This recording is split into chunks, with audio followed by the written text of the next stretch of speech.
Y sin más, vamos entonces ahora a la palabra del Señor, meditar en lo que Dios tiene para decirnos hoy. Quisiera que abra su Biblia conmigo en la epístola del apóstol Pablo a los Efesios. Para los que se unen a nosotros hoy, tenemos un tiempo ya estudiando esta epístola del apóstol Pablo de manera expositiva. Eso quiere decir, estamos siguiendo la carta capítulo por capítulo, versículo por versículo, viendo el mensaje que Dios tiene para nosotros. Y nos encontramos actualmente en una de las secciones más relevantes para nosotros como iglesia y como individuos en el mundo y cultura que nos ha tocado vivir, y es Efesios capítulo 5, desde el versículo 3 hasta el versículo número 7. Vamos a leer desde el versículo 1, porque allí es en realidad donde comienza la idea.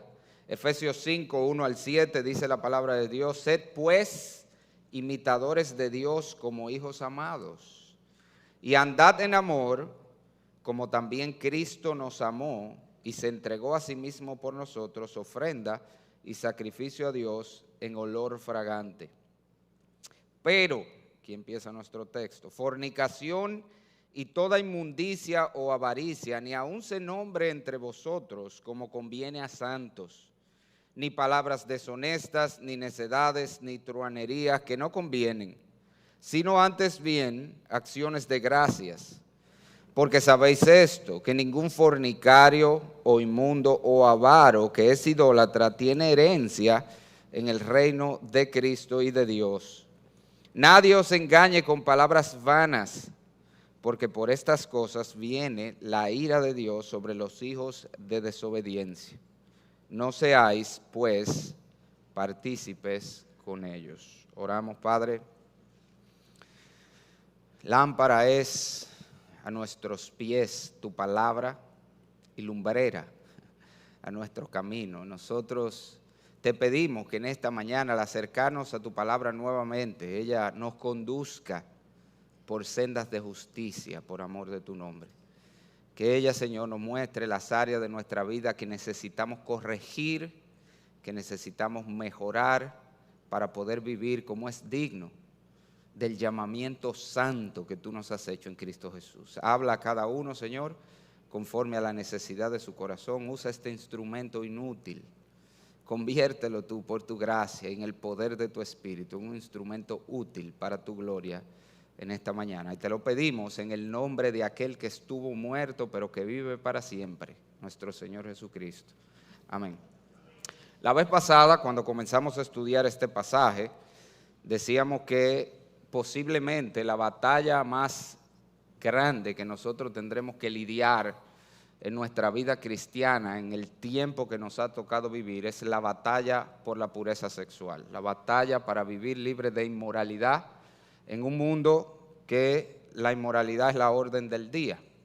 Y en la mañana de hoy, a manera de introducción, para continuar este tema, quiero darle algunas estadísticas que nos ubiquen en la seriedad del problema, de qué estamos hablando aquí, cómo estamos. Le pido perdón, está muy clara, muy pequeña, pero la tomé textual de la página, así era que estaban publicadas, pero si a usted le interesa verla con detalle, en nuestra página de la iglesia estará publicado el mensaje y estará publicado un PDF, y allí usted va a tener las estadísticas, la puede ver con detalle. Yo lo voy a llevar como quiera a través de ellas. Son estadísticas que se hicieron en el 2021, son muy recientes, a más de 4,000 cristianos profesantes, asistentes a iglesias de manera regular en Latinoamérica y España, o sea que estamos hablando de países latinos, y en esa estadística se encontró, en cuanto a lo que es el consumo general de pornografía, toda esta estadística es sobre pornografía en la iglesia, se encontró que 91% de los cristianos ha consumido pornografía alguna vez. Ya de por sí eso es alarmante, 91%, pero eso no es nada. 40%, estamos hablando por lo menos uno de casi la mitad, estamos hablando, consume pornografía una vez al mes. Casi la mitad de los cristianos encuestados profesante, cristiano profesante, asistente regular a iglesia, consume pornografía por lo menos una vez al mes. Casi 1 de cada 4, un 23%, lo consume una vez por semana, y hay casi 1 de cada 5, estamos hablando de un 17%, que lo consume varias veces en una semana. Eso es en cuanto a consumo de pornografía en Internet. En cuanto a la frecuencia en que ocurre este consumo, examinado por sexo, lo que quiero que noten esta gráfica, lo azul son los hombres, los rojos son las mujeres, y lo que quiero que vea principalmente es que esto, a pesar de que es un problema mayormente de los hombres, no es un problema exclusivo de los hombres. Estamos hablando de mujeres que asisten regularmente a iglesias cristianas y hay un alto porcentaje que se ha expuesto a pornografía y aún un pequeño porcentaje que la consume regularmente y aún varias veces por semana. La siguiente gráfica nos habla del consumo en el caso de hombres y es sumamente importante allí, esto es dependiendo del estado civil que estamos hablando aquí. Y lo que quiero que note, la de arriba y la de abajo, las dos azulitas, la más clara y la más oscura, se refiere a hombres divorciados o viudos, la primera, y la de abajo, hombres solteros. Y fíjese que es un problema muy grande en esos grupos de edad, pero sigue siendo un problema aún en los casados. La roja es el consumo de pornografía en hombres casados. Y eso es importante. Las dos cosas que le dije son importantes. Primero, la pornografía no se cura con casarse, que mucha gente cree eso. Jóvenes creen que ellos están batallando con la pornografía porque son solteros, pero cuando yo me case eso va a desaparecer. Eso no se cura con casarse. En la mayoría de los casos eso es una adicción y tú necesitas ayuda para lidiar con eso, preferiblemente antes de casarte, para que no entres con ese problema al matrimonio. Pero no solo eso, no solamente vemos que es un problema aún en hombres casados, algo que sí podemos ver aquí y es relevante para lo que vamos a hablar hoy, es que disminuye grandemente en hombres casados. O sea que, como la Biblia también dice, el matrimonio es una ayuda para poder lidiar con los pecados sexuales. La siguiente gráfica habla de la edad promedio a la que se empieza a experimentar con pornografía y es muy relevante porque esa chiquitica de abajo, aunque es bien pequeña, estamos hablando aquí de un porcentaje bien pequeño, pero son niños de menos de 9 años. Y la segunda, de abajo hacia arriba, estamos hablando de niños de menos de 12 años. ¿Y qué es lo que estamos diciendo? La pornografía comienza temprano. Y nosotros que estamos viviendo en un mundo donde tenemos lo que ya se le conoce como el bobo digital. ¿Usted sabe lo que es el bobo digital? ¿Cómo que los padres calman a los niños? ¿Cómo que los padres le dicen, estate tranquilo? Le pasan una tablet, le pasan un celular, eso es lo que se le llama hoy el bobo digital. Así es como queremos aplacar a nuestros hijos, que nuestros hijos estén tranquilos, darle un dispositivo electrónico con mucha frecuencia, con acceso indiscriminado a Internet. Esto es un problema que comienza bien temprano en la vida. Antes de los 12, en la mayoría, 54% de las personas atrapadas en este vicio de la pornografía comienzan antes de los 12 años. Y eso es muy relevante para nosotros hoy, sobre todo para los padres, para que cuidemos, tomemos medidas, seamos conscientes de que eso puede ser un problema o estar siendo un problema en la vida de nuestros hijos. Y la última gráfica de esta habla de las razones por la que se expusieron a esto, quedaron atrapados en esto, y es relevante. Si usted mira la de arriba, en una gran porcentaje, casi la mitad de los varones fue por un amigo que lo expuso a esto. Algo que también será muy relevante para lo que vamos a hablar hoy. Fue un amigo el que le pasó un video, le pasó una página, le pasó un link, y por ahí el muchacho quedó atrapado. En el caso de las mujeres, es muy relevante que con frecuencia su exposición comienza por curiosidad.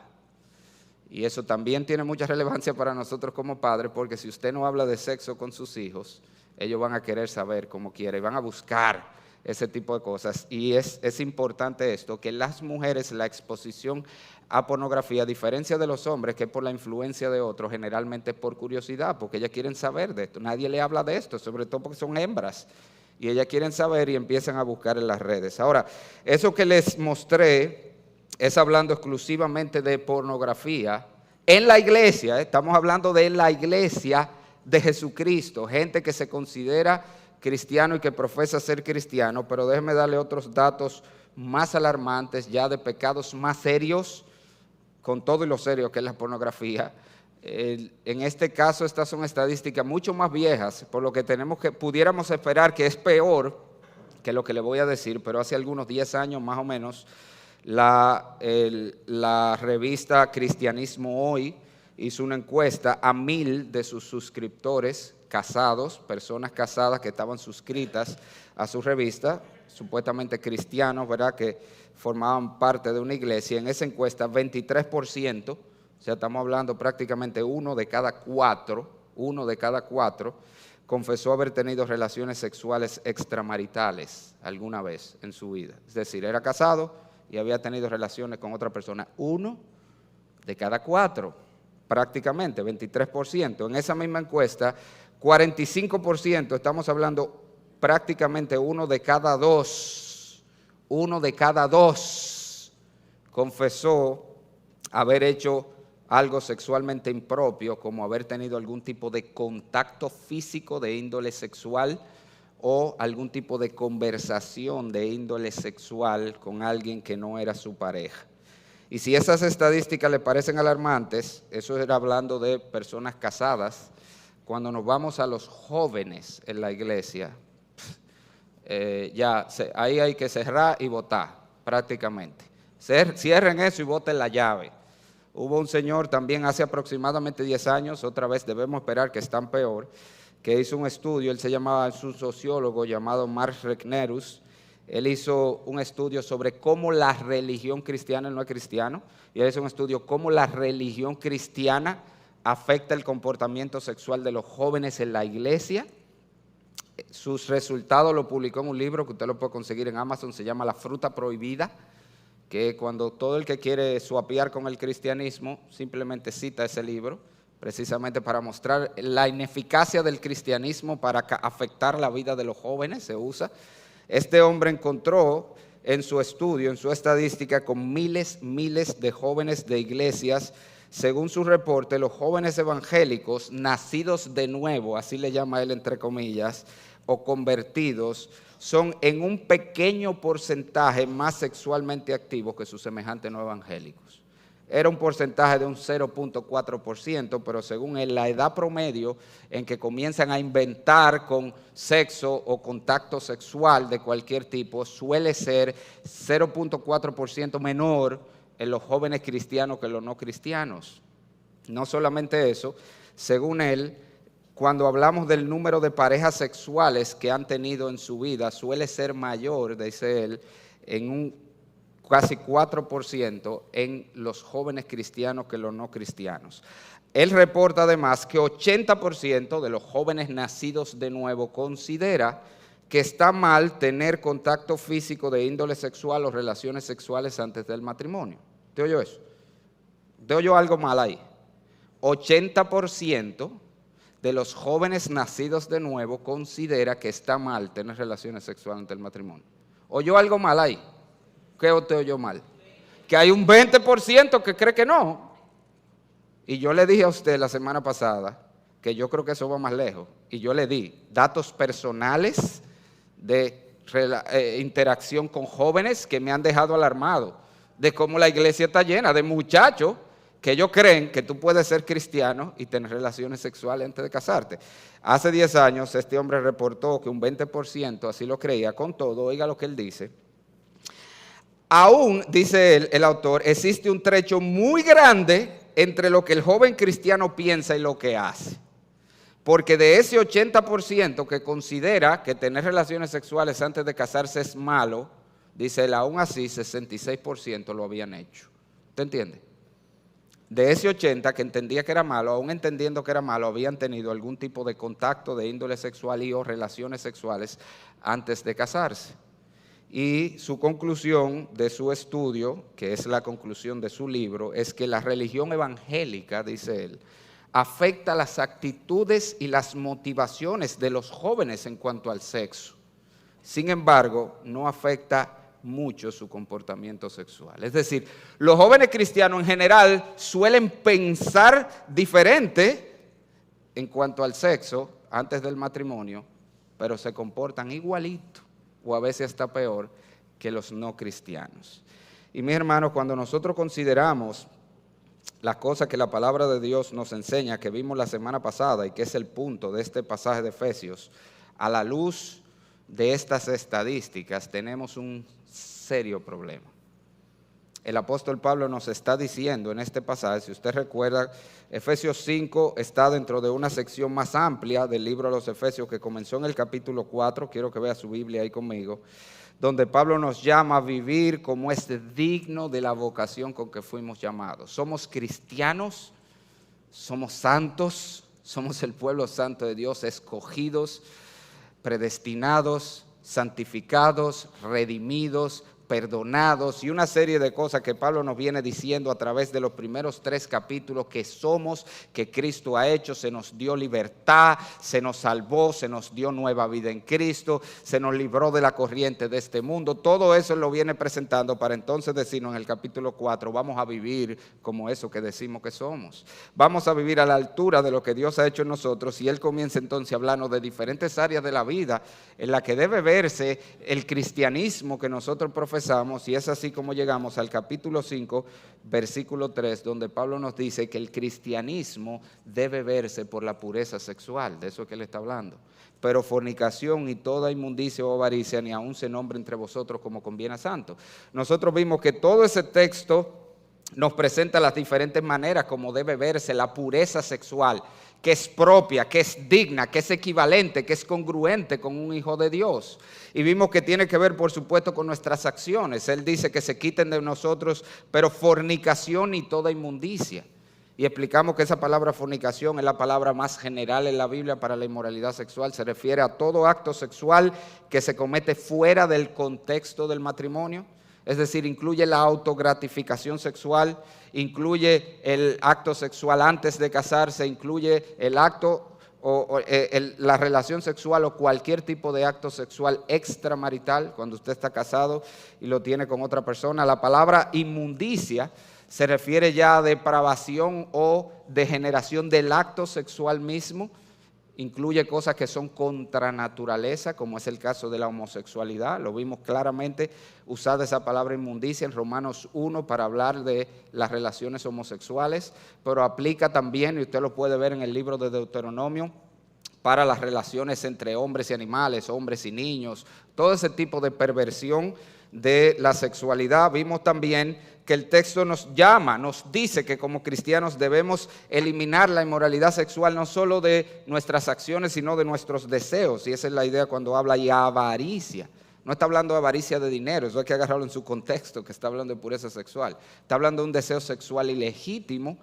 No, el deseo sexual es normal, Dios lo creó, pero está hablando de la codicia, las fantasías sexuales, ese tipo de cosas debe ser eliminado, y también debe ser eliminado el pecado sexual de nuestras palabras. Y eso es lo que nos dice en el versículo 4, ni palabras deshonestas, ni necedad de truanería. Le explicamos que la primera se refiere a palabras obscenas, la segunda a los chistes sucios o inmorales, y la truanería al doble sentido. A eso es que está hablando. Debemos eliminar la inmoralidad sexual de nuestras palabras. Vimos además, y estoy solamente recapitulando para agarrar desde ahí, seguir lo que vamos a ver hoy, vimos que las razones, él nos da varios argumentos poderosos aquí, por qué debemos batallar, y el primero es sumamente contundente: eso no es cristiano, no es congruente.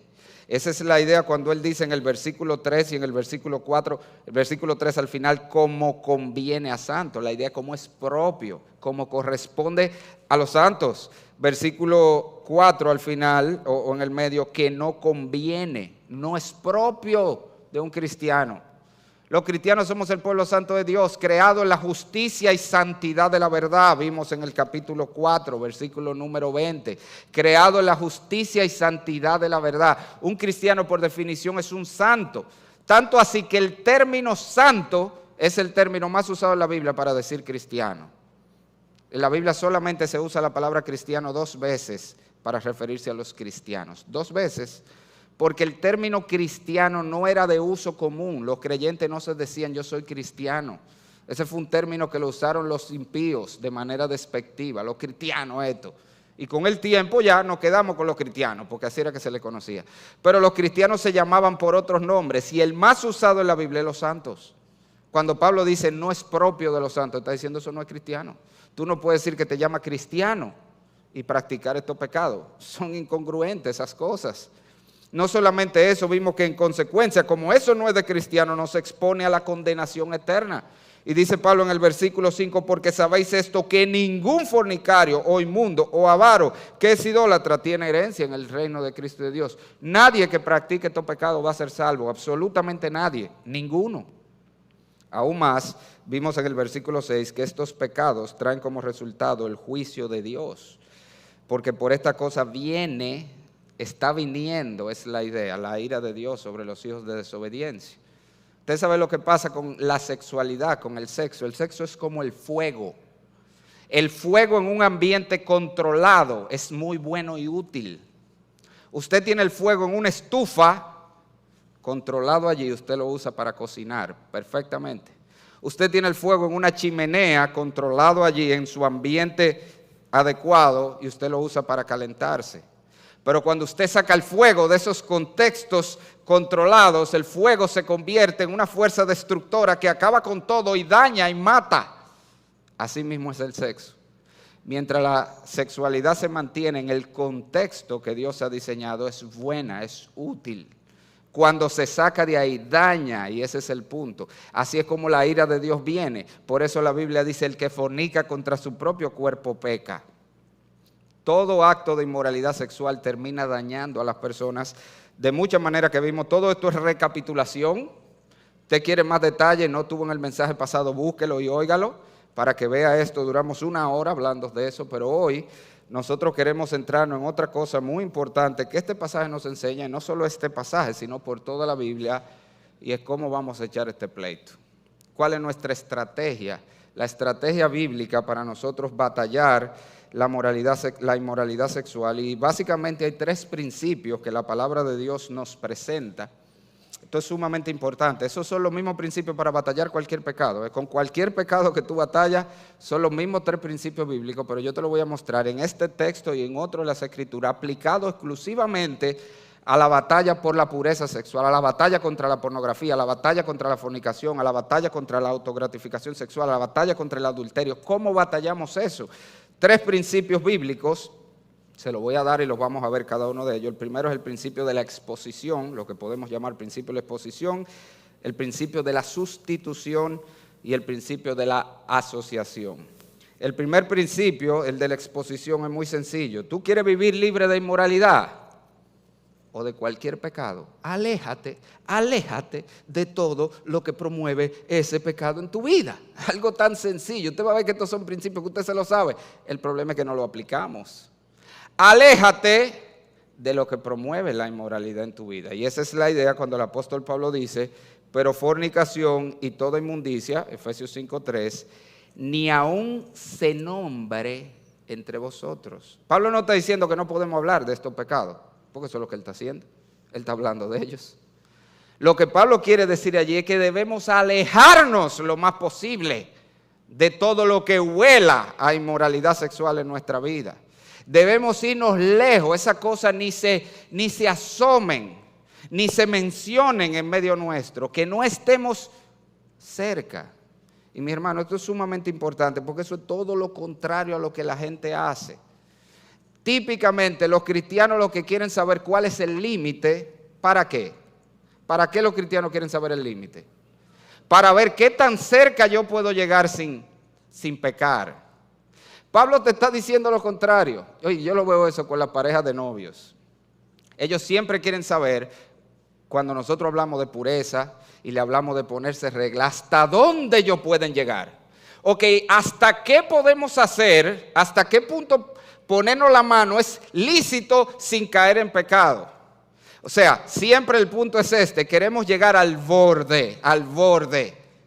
Pero tú sabes cuál es el problema. Lo que no acabamos de entender es que nosotros tenemos un corazón suicida. Que cuando se ve al borde, ¿tú sabes lo que vamos a hacer? bungee jumping, y sin soga, que es lo grande. Nosotros tenemos un corazón que tiende a la inmoralidad. Por eso la recomendación bíblica en todos los casos es corre, aléjate, no te albordes, no trates de llegar lo más cerca que pueda. Corre, te lo voy a enseñar una y otra vez. Ese es el mismo mandato que vemos en la Biblia. Pablo le dice a Timoteo en 2 Timoteo 2:22, huye también de las pasiones juveniles. ¿Cómo batalla las pasiones juveniles, joven? ¿Cómo es? Corre. Nada más hay un arte marcial que funciona ahí, el Huyendo. ¿Te has visto que está el Karate Do, el Taekwondo? Este es el Huyendo. Es el que tú le tienes que aplicar a esto. Hay que correr, hay que alejarte, huye de las pasiones juveniles. Pablo le dice a los corintios, a la iglesia en general, 1 Corintios 6:18, huid de la fornicación. Otra vez, la misma idea. Corre, aléjate de todo lo que promueva eso en tu vida. Proverbios 5:8, a mí me encanta. Proverbios 5:8 es un padre. Usted sabe que el libro de Proverbios es un padre aconsejando a su hijo. Proverbios es un padre aconsejando a su hijo. Y él está diciendo cómo guardarse de la mujer adúltera. Ahí le pongo nada más el versículo, pero si usted agarra el contexto, él le dice, mira, esa que sus labios destilan miel. Y su paladar es dulce y suave como el aceite. Y la idea es, tú la ves. Vamos a ponerlo en términos, muchachos. Y está buenísima la tipa, compadre. Y se viste de una manera. Y tú sabes cómo tú te libras de ella. Mira la solución. Aleja de ella tu camino y no te acerques por la puerta de su casa. Eso es la recomendación. No, porque yo soy fuerte. Sí, yo sé que hay esa compañera de trabajo que se ve bien y se viste mal, pero como yo soy un cristiano fuerte, yo me siento a comer con ella en el almuerzo y hablamos, porque yo soy fuerte. No, ¿cuál es la recomendación? Si ella se sentó ahí, tú te vas a sentar de este lado del salón, porque tú tienes que huirle. Aleja de ella tu camino. Tú tienes un corazón suicida, que si ves que se abrió una puerta por ahí, te vas a meter. Aléjate, pero quizá el más radical en esto, y qué bueno que fue él, el más radical, porque yo le voy a decir cosas aquí que usted se las va a encontrar escandalosa, pero ninguna va a llegar a esta recomendación de Cristo, que es en Mateo capítulo 5, versículo 27 al 30. Mira cómo el Señor nos enseñó que vamos a batallar la inmoralidad. Oíste que fue dicho, no cometerás adulterio, pero yo os digo que cualquiera que mira a una mujer para codiciarla, ya adulteró con ella en su corazón. O sea, de nuevo, no hay que llegar a tener relaciones con la compañera. Si la deseaste, si fantaseaste con ella en tu mente, ya tú pecaste delante de Dios. ¿Cómo me guardo? Dice el Señor.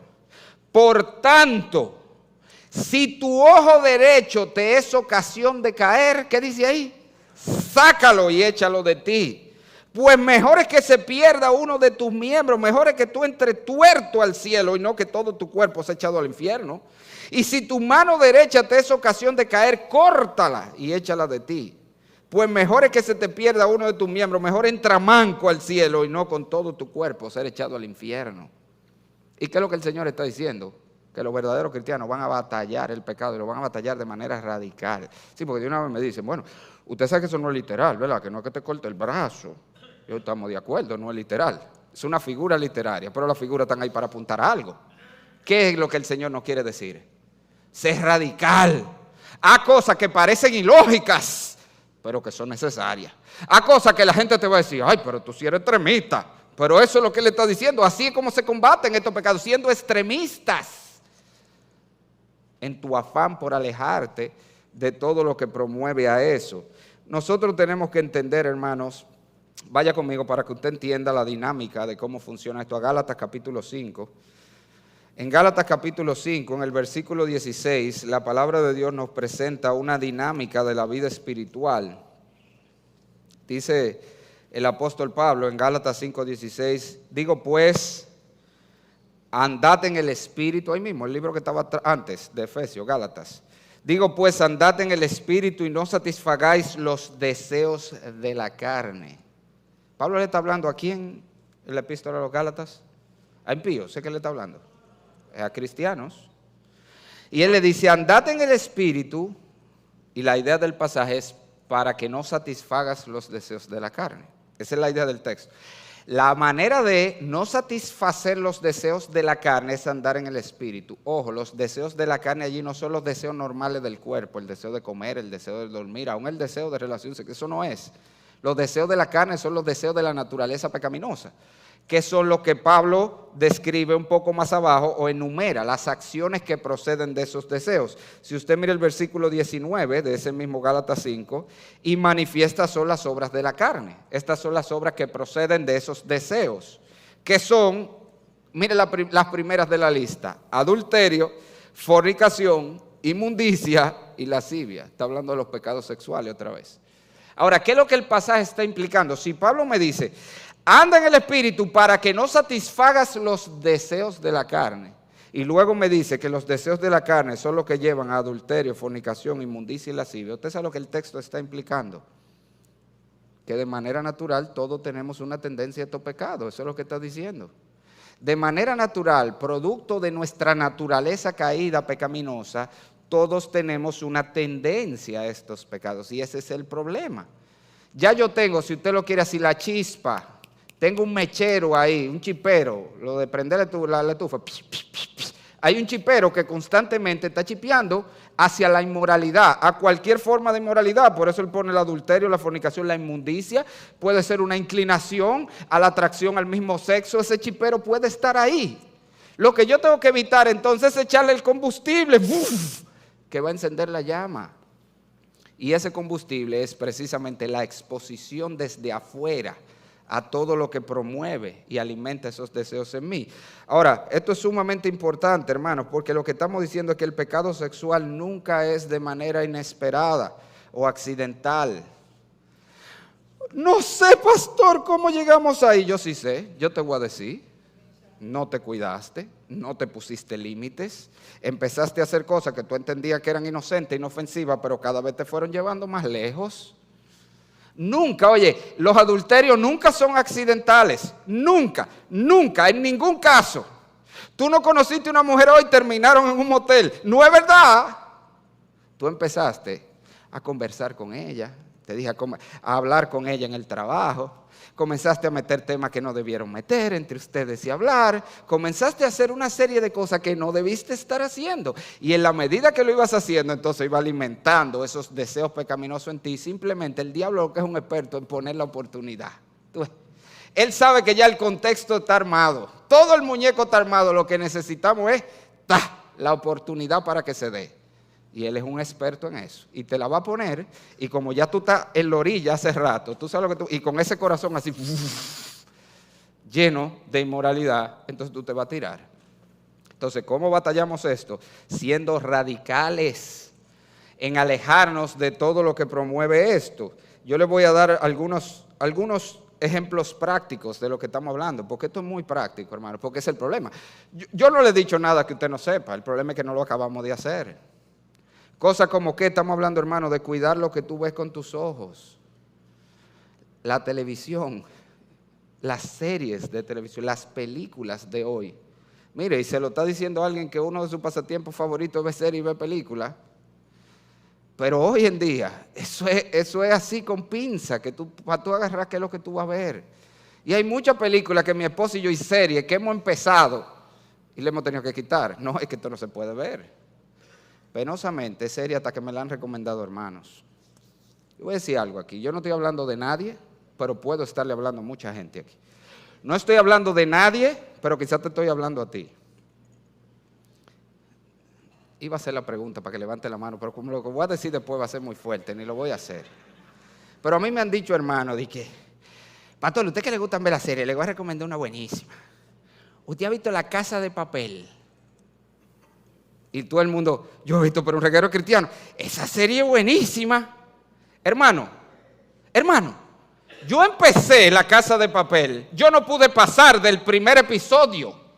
En el primer episodio hay 3 escenas sumamente explícitas de sexo de gente que se acaban de conocer. Tigres que lo acaban de juntar para hacer un atraco. Yo no sé qué tiene que ver un atraco con estrujarse en una habitación.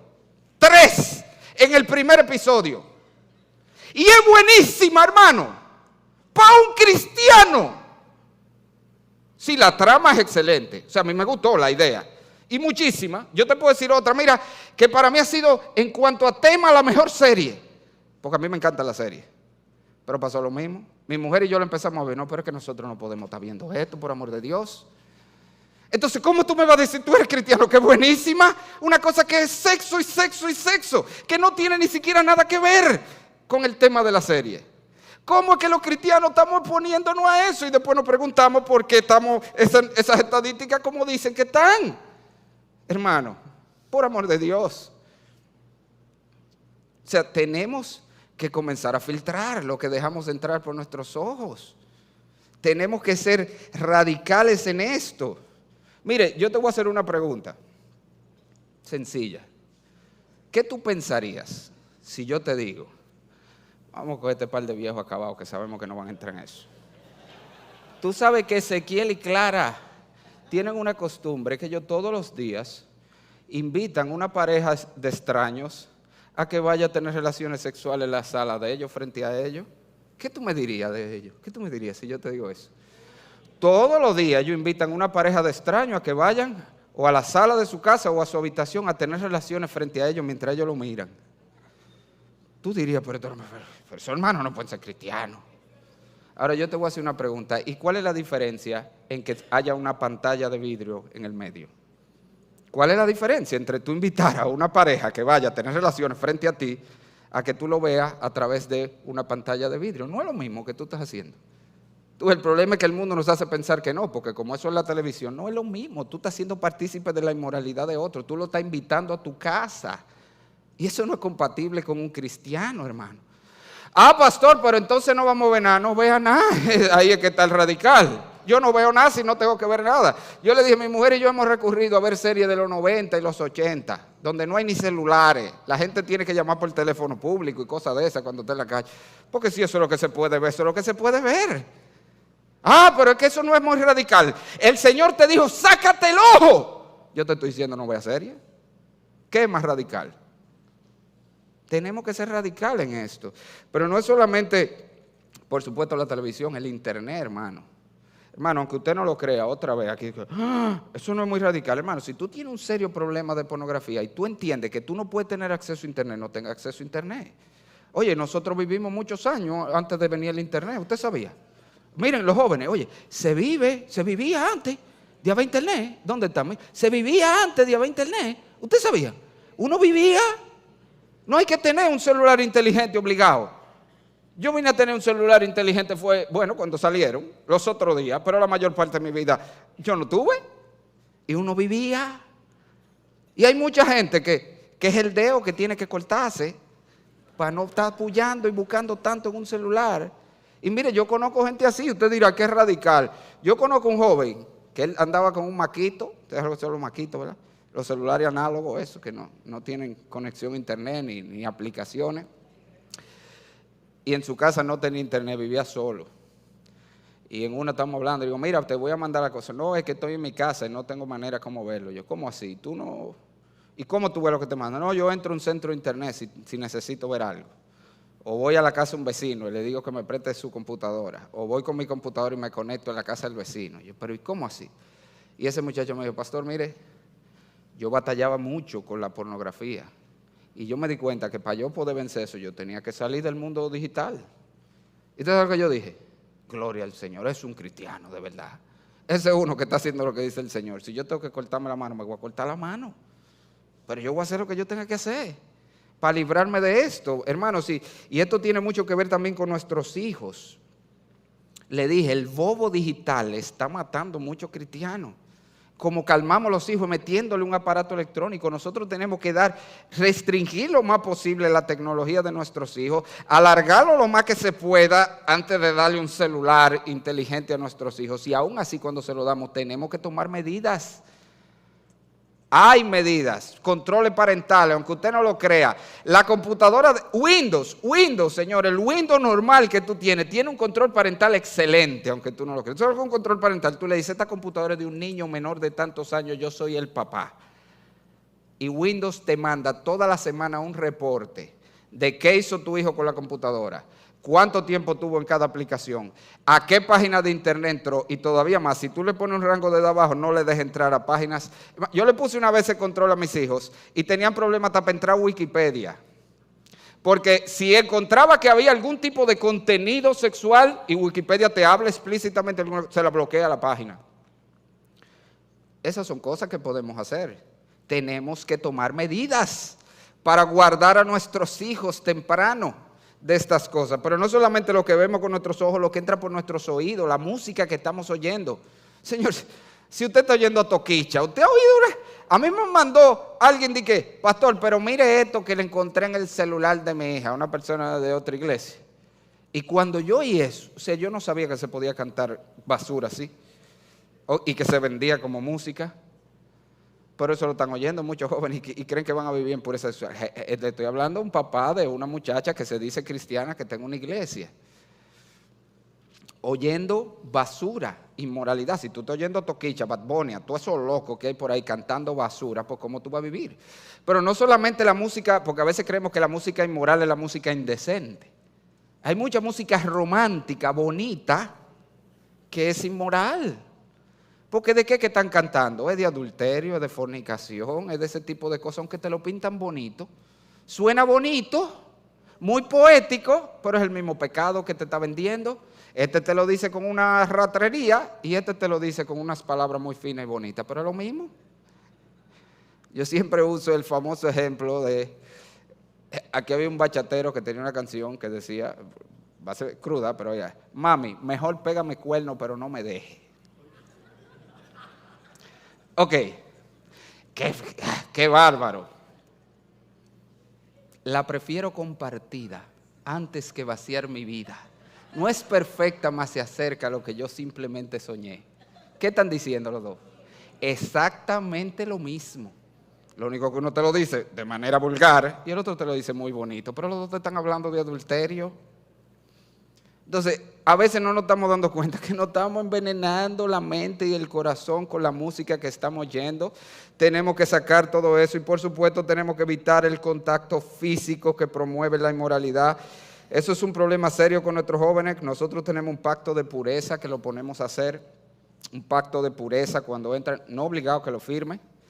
Pero por regla, eso está aprobado. Todos los que no han querido firmarlos tienen problemas en el área de la pureza sexual, porque el pacto de pureza se trata de eso. Mira, vamos a trazar nuestros límites y vamos a mantenernos en estos límites. Pero ellos se lo encuentran muy escandalosos.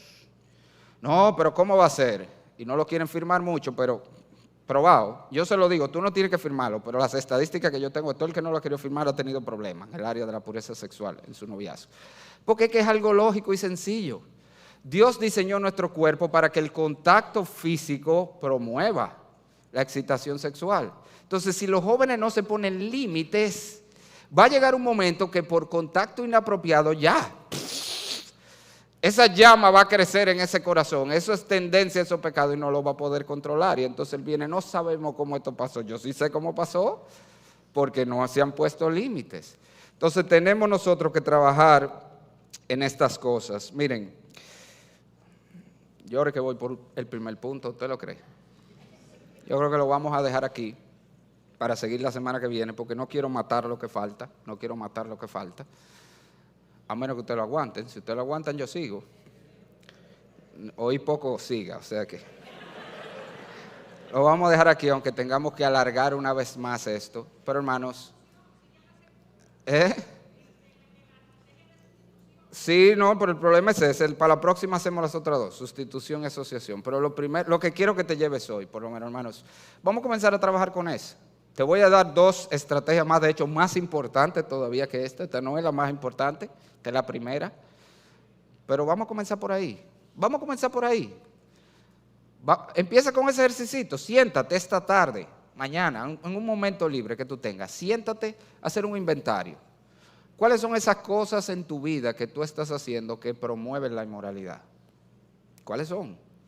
¿Cuáles son esos programas? ¿Cuáles son esas series de televisión? ¿Cuáles son esa música que tú estás oyendo? ¿Cuáles son los lugares tal vez a los que tú vas?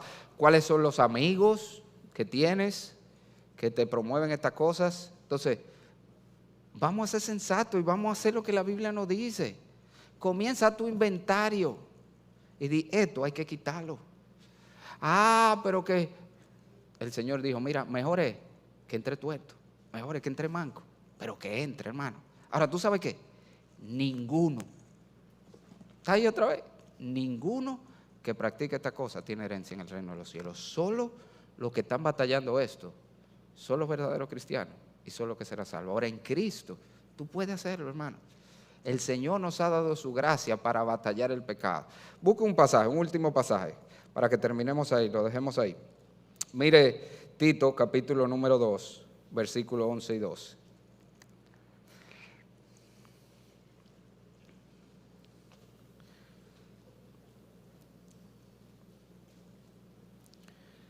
Dice la palabra de Dios, Tito 2, 11 y 12, porque la gracia de Dios se ha manifestado para salvación a todos los hombres. Gloria al Señor. En Cristo hay salvación, en la gracia de Dios para todos los hombres, pero mira qué más hace la gracia. Versículo 12, enseñándonos que renunciando a la impiedad y a los deseos mundanos, vivamos en este siglo sobria, justa y piadosamente. Tú eres salvo. Eso quiere decir que tú recibiste la gracia para salvación. Ahora tú sabes que esa misma gracia te enseña, te da el poder para renunciar a la impiedad y los deseos mundanos y vivir en este siglo sobria, justa y piadosamente. Así que, hermano, vamos a comenzar a trabajar con eso.